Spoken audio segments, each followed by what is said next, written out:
بسم الله الرحمن الرحيم الحمد لله رب العالمين والصلاة والسلام على سيد الأنبياء والمرسلين وعلى آله وصحبه أجمعين اللهم صل على سيدنا ومولانا محمد وعلى آل سيدنا ومولانا محمد وبارك وسلم أما بعد. Last time we were talking about the isti'la versus istifal, and isti'la is the attribute that makes a letter full mouth or given a letter the thick sound that it has. So this is the acronym for al-isti'la. The last thing we discussed before the end of class was that Arabic letters, in terms of the thickness and thinness of the letter, can be broken into two categories. It's musta'liya, mustafila, meaning those that have isti'la, those that don't. Of course, those that do have isti'la, they will always have isti'la. So we also mentioned that you won't refer to these letters as having isti'la, you'll call it tafkhim. You'll say that these letters are pronounced with tafkhim. They have the attribute of isti'la, so that you could say, yeah, they have isti'la. But when you're referring to it, you'll say tafkhim. So if someone says, okay, they're not pronouncing these letters correctly, you'll say you need to recite them more with tafkhim. Yeah. But, in general, if someone does say isti'la, you could get away with it, but the actual term is tafkhim. So these are always mufakham. If you don't know the Arabic language, so that's going to be a little bit difficult. Just say these are always going to be with tafkhim. These letters, no matter what. No matter what, if you put a fatha, dhamma, kasra, or a shadda, or a sukun, in all conditions, they have tafkhim. We also did mention that there are how many categories of tafkhim? Who remembers? How many levels? Yes. 5. Okay, I thought you were raising your hand. You were just 5 levels of tafkhim. The lowest of which is which one? What is the lowest level of tafkhim? Kasra. Kasra is so low that it sounds like you're not doing. You have to actually try not to recite it with tafkhim when you have a one of these letters with kasra. So like khiyara or ghita. It's not ghita. That's not right. It's ghita because it's at the lowest level. Anyway, we've went into some depth regarding these. The rest of the Arabic letters, in terms of not being musta'liya, they're called mustafila. And just like tafkhim is how you will describe a letter with isti'la, tarqiq is how you describe a letter with istifal. Can the sisters see? No? Okay. Because it's like the curtain's all the way up here, so as long as you can see. So you'll say tarqiq. That this letter is recited with tarqiq. What that means is it's not full mouth, it's empty mouth. Right? So tarqiq is synonymous with empty mouth. That's actually the term that you would use. They translate tarqiq into empty mouth. Okay, so all the other letters, other than khusadaqtin qilth, are broken into two. Some that are always tarqiq. These are the normal letters, like ba, ta, tha. These are all tarqiq. Ba, bi, bu, ta, ti, tu is not bo, bi, bu. That would be with tafkhim, right? So there's that category. Then there's another category which have their own rulings. These are sometimes tarqiq and sometimes tafkhim. Now the scholars did not add these 3 letters into this. Why? Because these are what's called qa'ida kulliya. Anytime you see them, you know there's going to be tafkhim. And they wanted either 100% or non 100%. And then when you go to the non 100% side, you have the 100% tarqiq and then the sometimes tarqiq, sometimes tafkhim. We are going to focus on these 3 because these have specific rules. Under certain circumstances, they will be read with tafkhim, and under certain circumstances, they'll be read with tarqiq. And it's not like all three are together. They each have their separate rules. So alif will have separate rules, lam will have separate, ra will have separate. So that is what we are going to discuss now, since we are in the subject of full mouth letters. So we start with the rule of alif. Then we're going to do lam, then we're going to do ra.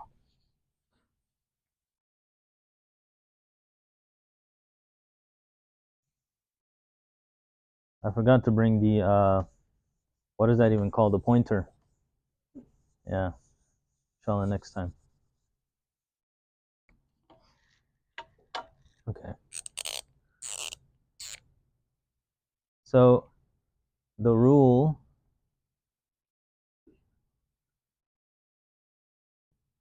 of alif. Okay.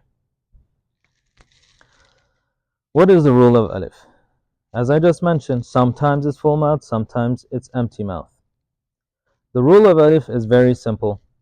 He says here, the alif follows the letter which precedes it concerning tafkhim and tarqiq. It is made heavy after a heavy letter, and it is made light after a light letter. So the rule of alif is, it will follow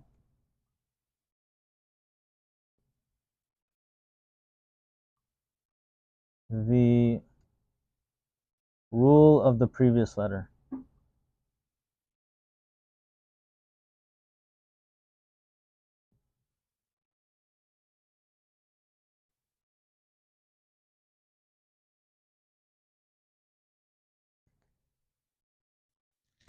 What does this mean? This means that if you have, you look at the letter before the alif, if that letter is full mouth, the alif will also be pronounced with full mouth. If the letter that precedes alif is empty mouth, then the alif will also be read with the empty mouth. Examples of alif preceding it is a full mouth letter.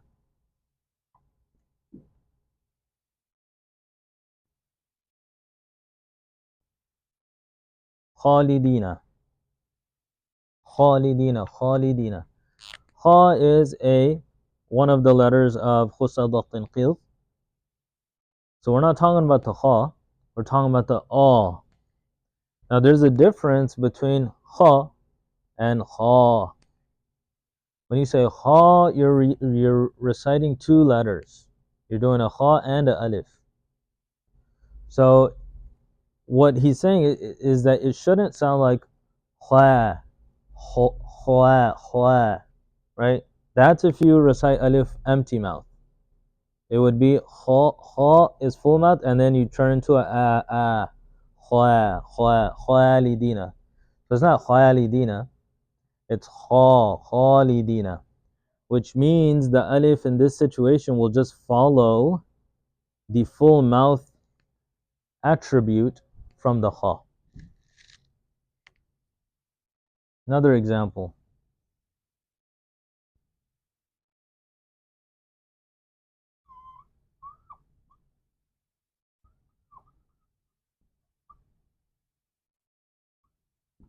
وَالْقَائِمِينَ.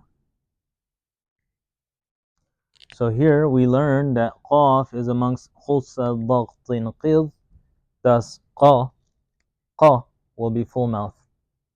Now there's a alif after that, stretching the sound of qa. So qa is this, and qa is two letters. That is why we said that it is a lahan jali for someone to stretch where there is no stretch. Because what you're doing is you're adding an extra letter. And adding extra letters into the words of Quran is a major sin. So something as simple as you stretch too much where you weren't supposed to stretch, you're adding alifs in there. So the alif will be wal qa'imina. And there's a mud here too, wal qa'imina. And very famous example.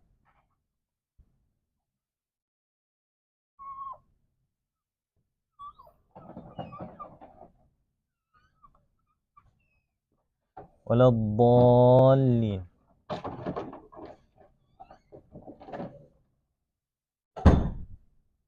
Okay, so ba is full mouth. ولا الضالين. قصة ضغط قذ ض. So you shouldn't say ولا الضاء. If you do that, you're reading the ضاد with a full mouth, but then you're not reading the alif with a full mouth. ولا الضاء. So ضاء. That's wrong. The alif will follow ولا الضاء. ولا الضالين. Okay, so that is an example if before the alif you have a full mouth letter.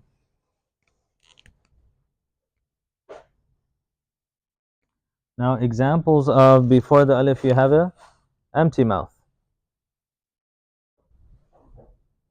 Okay.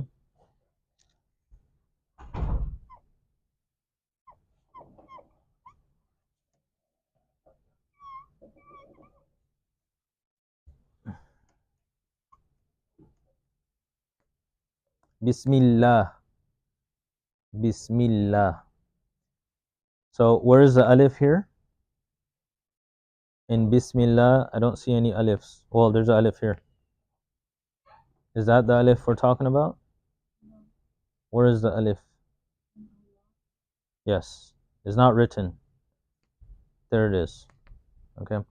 Now, what is preceding the word Allah here, or the alif in Allah? Is a lam. This lam, Bismillah, is empty mouth. The lam is empty mouth. And we're going to go into when is lam full mouth, when is it empty mouth. In this situation, lam is empty mouth. So then the alif cannot be a aw. So what is the full mouth sound of alif? Is basically aw versus ah.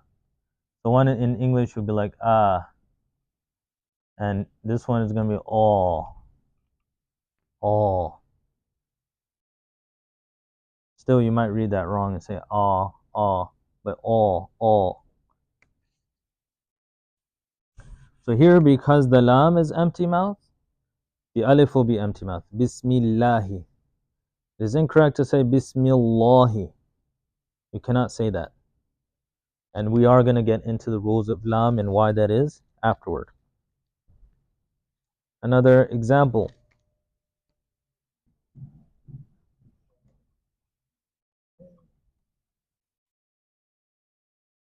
Iyaka. So here, the alif is here. Preceding the alif is a ya. This is if you're writing really fast, you don't have to write the dots, you just make a slash there. So it's supposed to be 2 dots here. Iyaka. So this ya precedes the alif. You have to ask yourself, what is the status of that ya? Is it full mouth or empty mouth? Ya is not a letter amongst khusa datin qidh, nor alif lam ra. Thus, ya is going to be empty mouth. If ya is empty mouth, the alif that comes after is also going to be empty mouth. Or you'll say tarqiq. Iyaka, not iyaka. It would be wrong to say iyaka. Iyaka. But if it was a qaf or something, you would say qaka, right? Oh. It sounds funny, iyaka, but some people might have that in their accent. So that is incorrect to do. Another point is, what is an alif? What is an alif? This is an alif, right? It's not written nicely. 1 line, that's alif. What is the difference between this and this? Or this? Anyone know? These are all in the Quran. Look, is this an alif? Is this an alif? And are both of these alifs? No. This is a hamza. This is a alif. An alif can never have a haraka. An alif can only be sakin. There's no fatha, dhamma, kasra on alif. No shadda on alif. can only have a sukun. If you find what we call alif with a haraka, that is actually a hamza. Yeah, this one is not a haraka. It's following the haraka of the ya. Right, the ya has a fatha. It's not like iyaka, iyaka. It's not like that. It's iyaka. It's just the stretch of the alif is coming from the previous harakas. Yeah, so this is not the haraka of the alif. It's the haraka of the previous letter. Okay, so an alif is a stretcher. It stretches sounds out. It's a mud. And if you have a haraka on it, that is called a hamza. They've been lying to you in the qaida for your whole life. They've been calling, they say alif, fatha'a, alif, kasra, i. No, it's hamza, fatha'a. Is that how you guys do Nuraniya? Yeah. Hamza, okay. So they fixed it. When I was little, they'd be like alif, alif zabor a, alif zer i, alif pesh u, a i u. So we used to have pesh. Pesh is Farsi. There was no fatha dhamma kasra. It was zabar zer pesh. Or in Bangla accent, zobor. Or I don't know, you guys say jobor. Jobor jer pesh. It's fatha dhamma kasra. That's Farsi. It comes from Farsi. In Persian, some of the words, religious terms got translated over. For instance, Persians and everyone from the east, from Iran onwards to the east, they don't pray salah. They've never prayed salah. They've always prayed their namaz though. Namaz they pray. You can come to namaz, or some people in Pakistan they call it nimaz. Nimaz in Pakistan. And the musalla, they don't have a musalla, they have a janimaz or janamaz or zainamaz or jainamaz. It's all Persian. Because jai means place. Mawdi'u salah. That's what musalla means actually. Musalla means place of salah. So they translate it and they call it janimaz. Ja means place.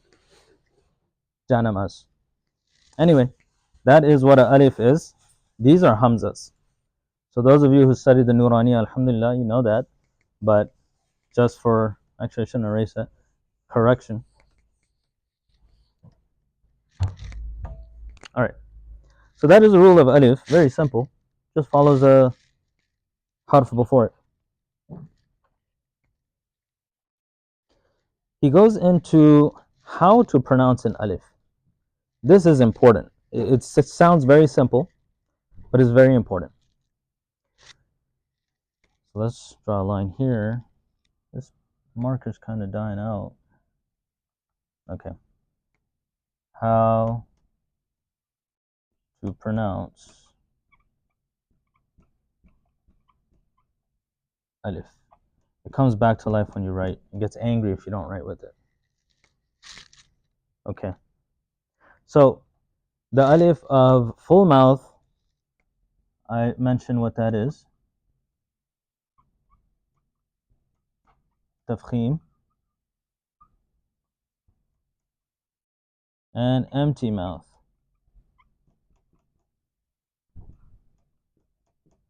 Which is called what? Tarqiq. Tarqiq. Okay. What is the position of the mouth for the alif when it's full mouth? The tongue is very thick in the back. Oh. Tongue is kind of like this, but the back is raised. That's why it's musta'ali. Alif is sometimes musta'ali. So when alif has tafkhim, which means in that situation, alif has the attribute of isti'la, in that situation. Or you could just say alif has tafkhim there if you want to stay away from will we call it isti'la or not, because isti'la is only those, 7 huruf. So we'll say here that alif has tafkhim. The way you pronounce alif with tafkhim is aw. You have to practice. Kha, ba, qa. Sometimes people do a little bit tafkhim, but not enough, like kha, kha. Is a little bit more, but it needs to be aw. As thick as you can make the tongue by accentuating this aw sound, that is how you do alif tafkhim. So that we already discussed. As for empty mouth alif, how is that done? Some people will recite it as alif lam ra, or some people will be like, I don't know, there's various kinds you'll hear, different accents. What is the correct method? The correct method is when the tongue is completely flat. So you have to practice and see when is the tongue completely flat, and that it'll sound like uh uh uh. Now if I say you have to say and then switch to and see if your tongue moves. Uh uh uh uh. When I say my tongue gets a little bit taller, gets a little bit thicker. That is because when I say that is actually something else, not in the regular way we recite. It's called either imal al-sughra, or it's going to be called, I'm forgetting the term now, but you could say imal al-sughra. And this is, we don't read this in the riwayat Hafs. Nad, instead of now, instead of you say So it shouldn't be Empty mouth alif shouldn't be should be ah, ah, ah, ah. You just practice, you just have to hold your tongue, meaning like open your mouth and keep like focus on your tongue. E, u. For kasra and dhamma, the tongue thickens a little bit. So you have to practice that. It's basically ah. So that is important. He talks about it there. Now, we're done with the rule of alif. That's it. It's just one rule, and that is it here. We're going to move on to the rule of lam.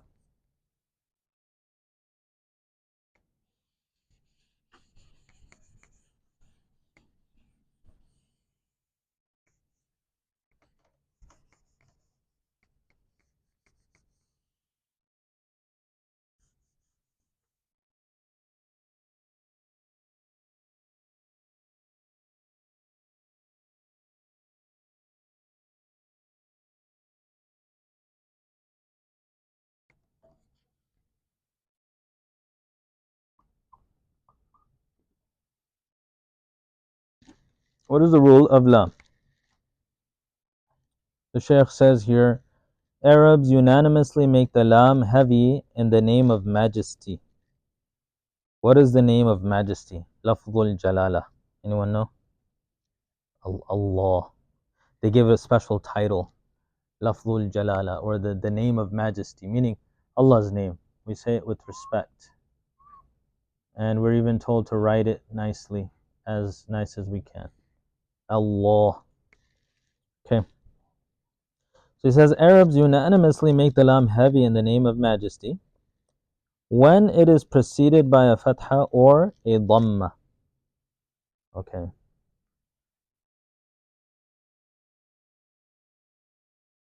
In the name of majesty.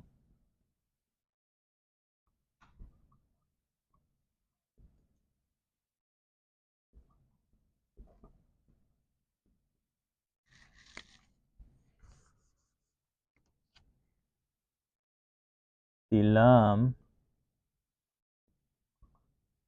will be read, will be recited with a full mouth.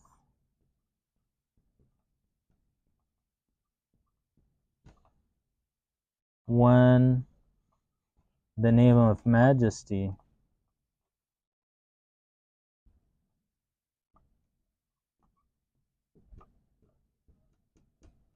is preceded with a fatha or dhamma.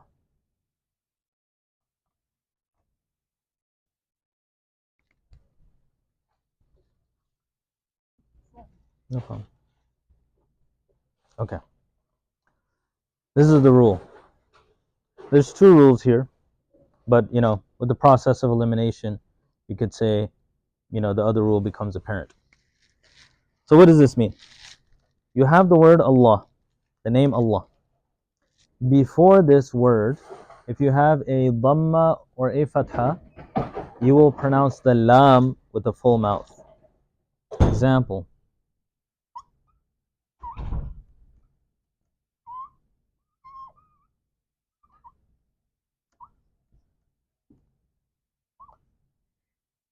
Huwa Allahu. Huwa Allahu. La. Why? Because before the name Allah, you have a fatha. Right? Because of this fatha, the lam is now full mouth.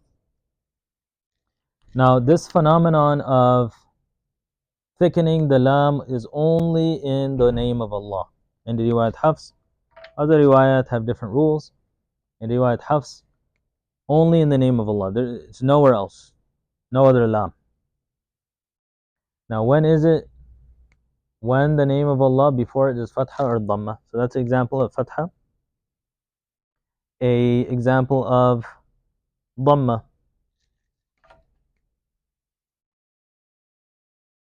وَإِذْ قَالُوا اللهم وَإِذْ قَالُوا اللهم. So this is still the name Allah. It's still the word Allah. The meme is added here. And grammarians will say, okay, what does the humma mean? It's an aspect in dua. We say Allahumma. It's added respect and grandeur. Here you have the word Allah. Allah. This is Allah. The word Allah. What is before it? Now, this is sakin. So sakin you don't count. You're going to ignore the sakin. However, before the sakin, before the sukun, there's a dhamma. Thus, the effect of the dhamma will be that the lam here will be full mouth.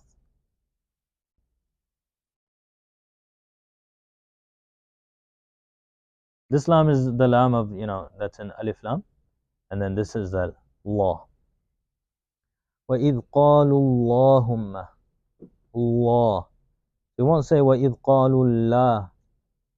وَإِذْ قَالُوا اللَّهُمَّ. Another point that I want to highlight, and that is this concept that I've been stressing on Thursdays when we recite. Whenever you have a full mouth letter, be extremely cautious that the previous letter does not absorb some of that full mouth attribute. When you say Hu Allah, ensure the wow here is not wa. It's not huwa, Hu Allah, Hu Allah. It's so quick that you don't notice. Hu Allah, you're thickening the wow. How do you say huwa, wa? So that wa has to still be there. It's not wa. Huwa Allah, wal, huwa Allah. The law is full mouth. The wow is not. You have to ensure that the thickness does not go to the preceding letter, because most of the times people, when they're thinking about the thickness, they anticipate it and then they give the previous letter some of that thickness. Similar here. Some people will give that thickness to the lam. So they'll say, وَإِذْ قَالُوا اللَّهُمَّ. Lu. But that's not right. Lu is lu. وَإِذْ قَالُوا اللَّهُ. So you have to transition from empty, lu, to thick, la. Lullah. So that is a thing you have to pay attention to. This is a very intricate thing. A lot of people, I would say most people, they don't pay attention to this, and they often make mistakes. Okay, everyone understand? Any questions? No? All right. So now, this also means that there's another principle. I'm going to erase these examples, or let's just write it right here. If there's a kasra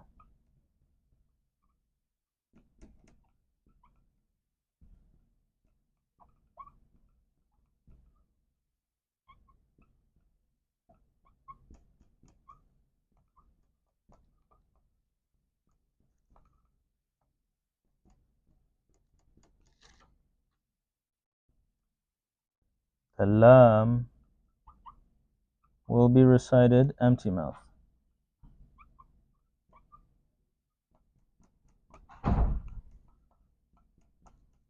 Or I'll just say with tarqiq. Okay.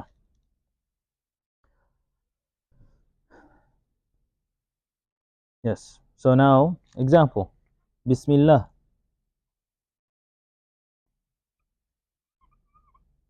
So you have the name of Allah, and this is in the previous, I guess, before I erased the board, we had this example of for Alif, and I told you I would explain why. So before the name Allah, you have a kasra, so thus the lam in the name Allah is going to be empty mouth. Bismillah, millah, la. Bismillah, Bismillahir Rahmanir Rahim. So that is why it's not Bismillah. Millah is incorrect.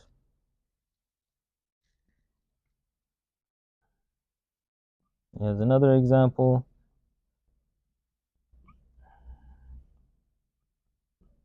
Afillahi shak. Afillahi. So what is this letter here? Hamza. Because you have a haraka on it, and then there's a sign too. Right? If you see that sign, that's a Hamza on top of a Alif. And the reason for that, why it has the Alif underneath it, that is not that's a different science, basically the science of script. Why they do that. Anyway, afillahi shakkun. Fillah. You wouldn't say afillah. Right? So these are the two principles of lam. Now, how does one pronounce the heavy lam versus not? The heavy tafkhim lam is what we've been reciting all the time. You have to add as much tafkhim as you can. Allah, Allah. A little bit is not enough. You can't say Allah, Allah, Allah, Allah. Allah is still lacking. Allah, Allah. And let me erase this. We'll stop at this point here, which might be mentioned later on or it might not be, but this is important. I've spoken of this maybe in the first time we read Quran together. For this program, we talked about how to pronounce the name Allah.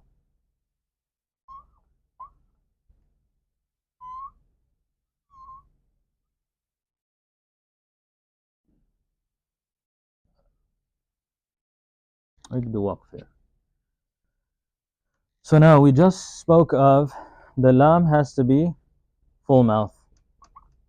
Or I'll just write tafkhim. Better to use terminology. Tafkhim. In Arabic we call it mufakham, but that's going to confuse you. Now, the lam is mufakham. Why is the lam mufakham here? Remember we said, sorry? The kasra? Fatha. There's a fatha here. We said the preceding before the word Allah, but it's actually before the lam. So either before the word Allah, the previous word has a kasra, or I'm sorry, a fatha or dhamma, that'll make it full mouth. Or if on the word Allah there's a fatha, that'll make the lam full mouth. What about the alif? Is that full mouth or empty mouth? Is it tafkhim or tarqiq? Tarqiq. Who says tafkhim? Who says tarqiq? Who says tafkhim first? Who says tarqiq? Okay. So 3, 4. Yeah, so in principle, you're right. Tarqiq. Why? Because there's no. What was the rule for alif? The letter before it has to be one of the. So there's no letter before it, so it's tarqiq. Now, what almost everyone does is they compensate or they transfer some of that tafkhim into the hamza. There's actually a hamza. They transfer it. So what does that sound like?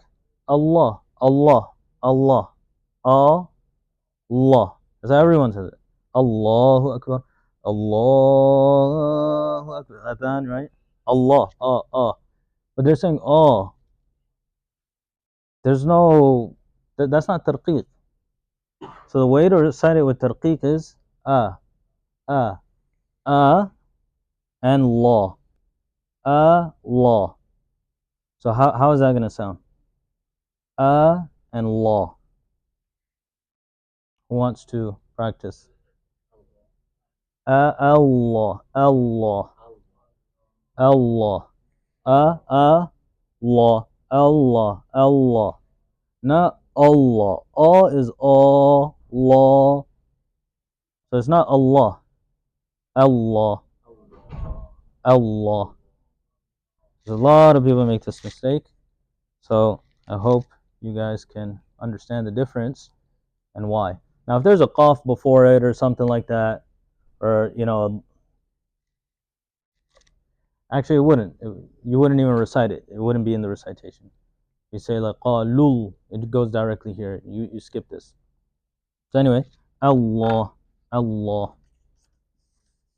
So we're going to stop here, inshallah, and continue next week. Try your best to incorporate what we learn in your recitation, and you will have much practice on Thursdays, inshallah. I'll correct you, and you'll know why now, inshallah.